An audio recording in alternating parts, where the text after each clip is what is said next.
Euskara esaten dugu izena eta izana, eta hain zuzen ere, elak edo SV delakoak aldatu zuen bere izena, eta aldi berean aldatu egin du urtetan zehar edo mende honetan zehar aldatu du bere izana.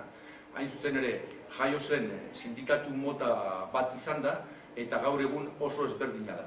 Ideologiaren aldetik nolabait esateko zabaldu ditu bere ikuspegiak, eta hurbildu da ezkertiarren puntutara, eta baldin badago gaur egun Euskal Herrian sindikatu oso garbi daukana zera kapitalismoaren aurkako borroka eta horrela, ela dugu zalantzarik gabe. Eta hasierako ela esen horrelakoa.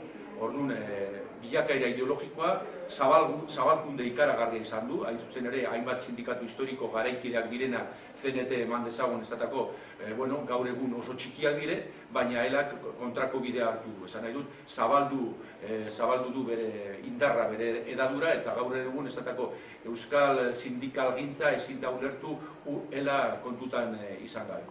Eta Nafarroan batez ere, zenolako garrantzia izan zuen sindikatuak Bigarren Errepublika garaian, eta baita ere, orain, zenolako konparaketa egin dezagun edo? Bigarren Errepublikako garaia importantea izan zen hain zuzen ere, orduan edatu eta zabaldu egin zelako ela. Aldez aurretik ez zeukan indarrik Nafarroan, bai Gipuzkoan eta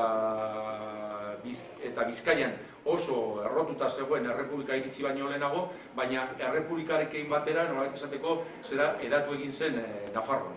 Eta gaur egun asko edatuagoa dugu, ela zalantzarik gabe, transizioa famatua aurrera joan zen einean, hasi zen errotzen ela, beste sindikatuekin batera, eta gaur egun, segurazki, konparatzen badugu Errepublikako indarrekin, edo zeukan indarrekin, asko handiagoa dauka gaur egun.